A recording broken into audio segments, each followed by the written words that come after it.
Hi, Abby. How are you? Okay. Okay, so this is our first session, and before we get started today, I just wanted to explain a couple of things to you. Okay.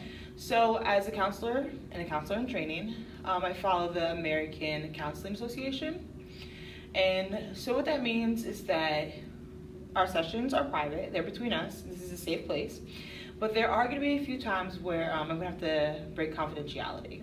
Okay. So, and those instances would be when you have intentions of harming yourself or others, which includes spreading a communicable disease. If you are aware or involved in any harm with a child or a vulnerable population, if for some reason the courts have to subpoena the records, I'd have to give them that. Or if a hospital or any doctors will get the copy of your records, and then of course if you yourself would like the records, then I would break confidentiality for that. Okay. So if you want a copy, I'm more than welcome to give you a copy. Okay. So another thing I want to touch base with you ahead of time is that there's going to be some differences between us, like values and just maybe the way we look. So if at any time in between our sessions that you feel like that's necessary to talk about, I'm more than welcome to talk about it with you. Okay. Right? Did you have any questions? No. Okay. So our session today is going to be about 20 minutes. Okay. Okay. Okay. So what brings you in here today? Let's see where to start. Well, I am recently divorced. I have a 2-year-old. Obviously, I never envisioned myself being the single mother of a toddler. Right. Everything's kind of happened really quickly.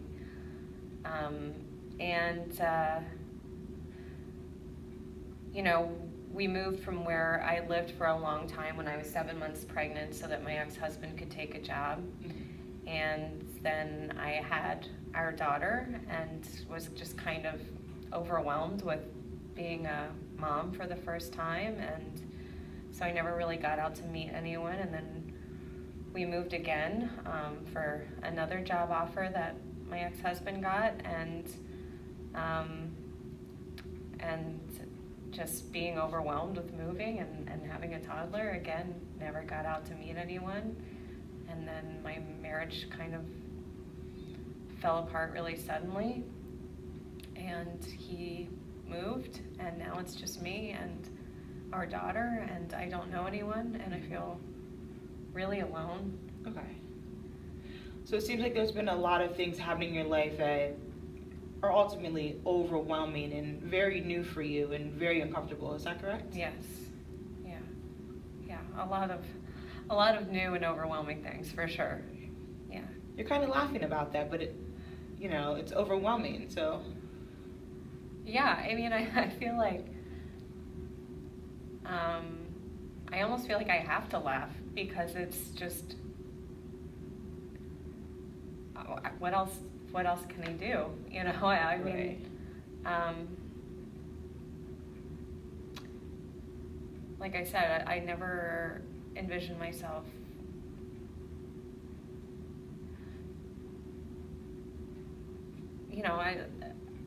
I wouldn't have gotten married if I thought that we would ever get divorced. Right. And and truthfully, I wouldn't have had a baby if I had thought that I was going to get divorced. And so now I'm divorced and a single parent, and I just still don't really know what to make of that. So I hear you saying that, this is not what you envisioned. So things aren't going as planned. Right, yeah, not at all. Yeah, so how does that feel for you?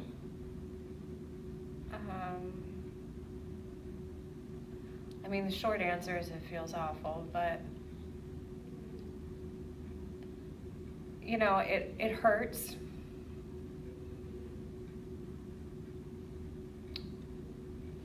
It hurts. It hurts, yeah. It hurts. I mean, it hurts that that my husband left, that he just left us. Right. That hurts.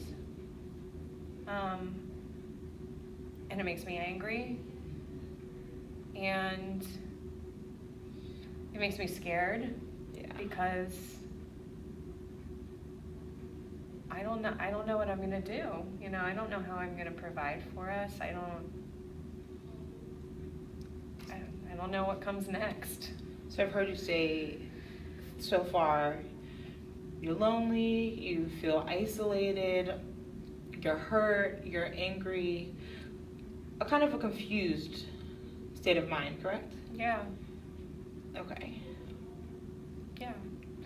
It feels really overwhelming. And I'm just not really sure where to start. You know, the whole point, you know, in the beginning was like that I wanted to have this like life, you know, and it didn't necessarily have to be being married, but it had to do with stability. And certainly once, you know, my daughter, once I got pregnant, you know, that became really important, was having stability and making a good life for her. And I thought that we were building towards that, you know, and creating, you know, a really solid family. And now that's gone, but I still want that security for her. I still want her to have the best life possible, you know. So I know that I need to figure out, I feel like I need to figure out like how to put myself back together so that I can do that for her. It just feels really overwhelming. Yeah. You keep repeating overwhelming, and I see your hands, you know, kind of making it seem like this is really heavy on you. Is the lack of stability weighing heavily on you? Yeah, absolutely. Absolutely.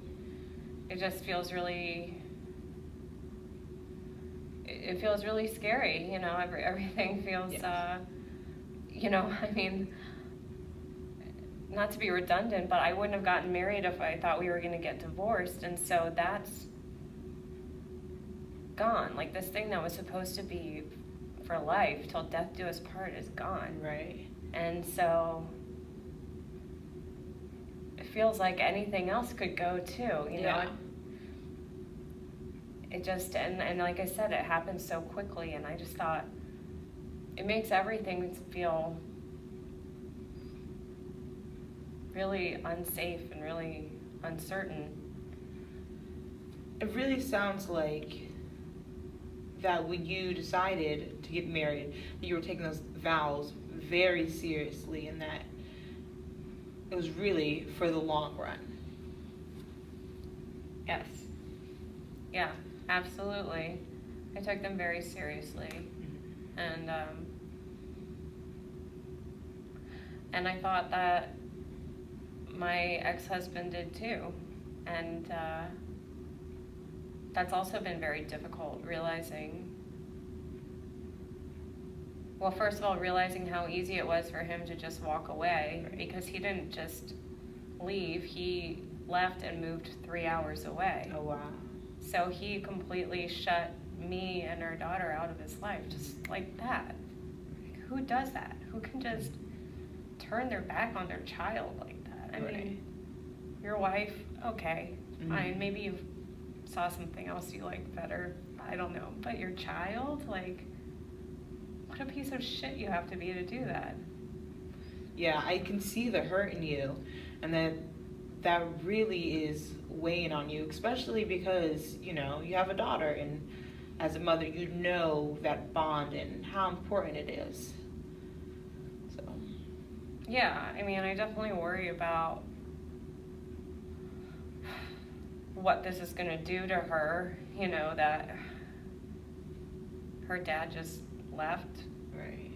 You know, and on the one hand, you know, sometimes I feel like, well, maybe it's better because he's an asshole. But okay, so can we explore those? So you're saying, you know, on one hand, that maybe it will be okay for her, and on the other hand, it's not. Would you be willing to explore that a little deeper? Sure, yeah. I mean, on the other hand, it's not. It feels like every child wants both of their parents. Right. You know, and And I worry especially about, girls with daddy issues is not, I don't want her to always be like trying to replace that male love that she should have gotten from her father with male attention from other people. I'm concerned because I did that growing up. Now, I saw that, when you mentioned daddy issues, you immediately put your head down. And then I hear you saying that, that's something you did. Mm-hmm.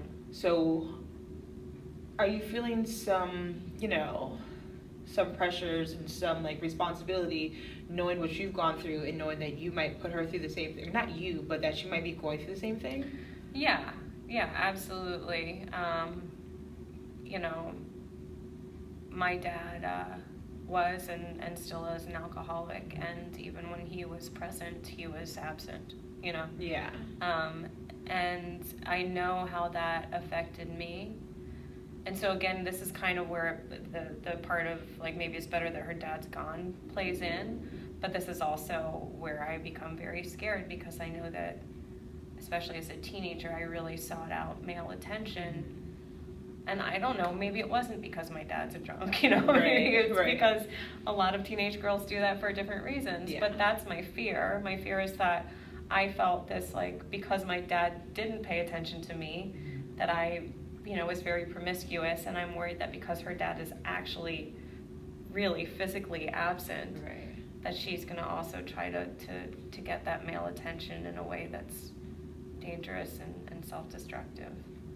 So, knowing everything that you've gone through and the possibility of your daughter going through that, how do you feel about that right now? It makes me feel sick to my stomach, honestly. Like, sitting here right now, I feel this churning, just nasty nausea thinking about my daughter going through anything like what I did. And then I also feel so angry. I feel so angry that I even have to be sitting here right now talking about this. Which I appreciate you doing, because this is a lot, so I really do appreciate you, opening up to me and being able to discuss these feelings with me. So you're talking about this churning and, like, nausea in your stomach, correct? Yeah. Let's talk about that a little more. Okay. I feel like I want to crawl out of my skin, and this is not an uncommon thing for me to feel lately. It kind of seems like this is what I've been feeling for, like, once the shock wore off that my husband was gone, this is kind of just what I felt. It's like, and it kind of vacillates, sometimes I feel really sad. And other times I feel really angry, and I feel really scared, and sometimes it all blends together, and I feel like I'm going to throw up or whatever, sometimes it is really physically overpowering, and sometimes it just makes me feel like I don't want to get out of bed. I'm hearing you say that these emotions are so strong that they're making you have a physical reaction, and that you are almost to the point of throwing up. Yeah, I don't know that I would actually throw up, but I do definitely feel, intensely a lot of different physical sensations sometimes. Yeah. I'm wondering if all these physical sensations, as you've mentioned, and all these emotions are having some type of control over your life. Yeah, I would say so. I think that it can be really debilitating sometimes. And I think that it impedes my ability to think clearly. I think that sometimes I'm not the best mom I can be because of the intensity of what I feel, maybe not physically sometimes, but what I feel emotionally. Definitely my anger, I think, gets misdirected towards her, and then that makes me feel guilty, and then it just, it's like everything just feeds off of. So it's kind of like a ripple effect, where it's one thing after the other, just all affecting each other. Yeah, absolutely. You got it. Yeah, it just, just want to get to,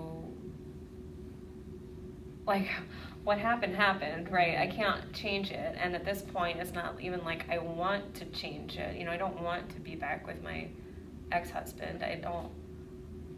I wouldn't take him back if he begged me to. So this is the situation, and I have to move forward in it. And I just don't know how to do that. I mean, I guess that's what I, want to get out of counseling is to kind of work through some of these emotions, and then and then kind of figure out, well, where do I go from here? Yeah. On one hand, I hear you talking about how angry you are and upset, and not only for your daughter, but for you, that he's, made you do all these moves and all these new experiences for him to just leave you. But on the other hand, I hear you saying that you're okay, the initial shock is over, and the situation, and that, you don't want to be with him. So I'm kind of wondering, these two opposite hands, what's going on? Well, I think that you really heard.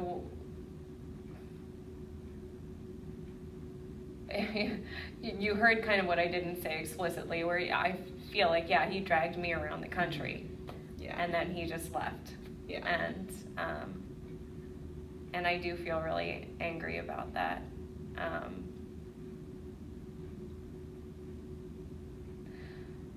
I do feel really angry about that. And, at the same time, I think it's easier to feel angry than to feel, like, sad at this point, because there's a sadness, of course, to that, too. Right. And I feel like I also gave him the best years of my life, being dragged around the country, that I kind of put my dreams on hold because there was this idea that we were building towards something together. Right. And, and I gave him my 20s, basically, right. and all that entails, when people are trying to put their, figure out their life course, and I kind of helped him with his instead of focusing on mine. And I'm wondering if you feel that he kind of has an obligation towards you because you've given up so much for him. So I'm wondering if some of your anger and pain is stemming from, that you gave him everything and you don't feel like he's kind of left you, after you've done so much for him. Yeah, absolutely. Sure. Yeah. Absolutely. And I do feel that. I feel that I did so much for him and I didn't get anything back. But then, it's also the obligation goes beyond that. It goes to, I was your fucking wife and we have a daughter together, and you don't just walk out. You don't just say, oh, this doesn't work for me anymore, and move 3 hours away. Yes. It sounds like you're kind of struggling with understand how he could do this and his perception of things. Yeah, absolutely. Yeah. And it's really hard not to internalize that and feel like, gosh, I must be worthless, Explain that worthlessness. Well, that you could just turn away from the person that you're supposed to love most in the world. We were married, and and at the same time, even before he left, I can say that I've never felt so resented or disrespected by anyone in my life as I did by my husband. Right. Which has got to be hard. He's your husband, and I think a lot of times, especially because we've already talked about how, you took that vow and the values very seriously, and how you've given so much to him as his wife, you've given up a lot for him, and there's just a complete lack of responsibility or any type of obligation to you on his end. Yeah, and it is really hard not to, from an emotional point of view, it's really hard not to internalize it as, well, there's something intrinsically wrong with me, that he would have treated me the way that he did, and that I would be so easy to walk away from. Yeah. I think that's a really common feeling for people to have that are going through similar situations. So it sounds like, I feel like we've gotten a lot of work done this session.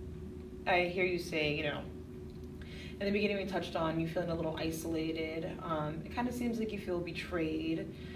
Mm-hmm. You're hurt. You're really worrying for your daughter and her future and how this is all going to affect her. Is that correct? Yeah. Okay. The session's almost over, so I'm just wondering if there was anything else you'd like to touch bases on. No, I don't think so. I think I kind of said more than I thought I would. Yeah, I think that's a good place to start. All right. Well, I really appreciate it, and I really appreciate being so open with me, and I look forward to seeing you next time.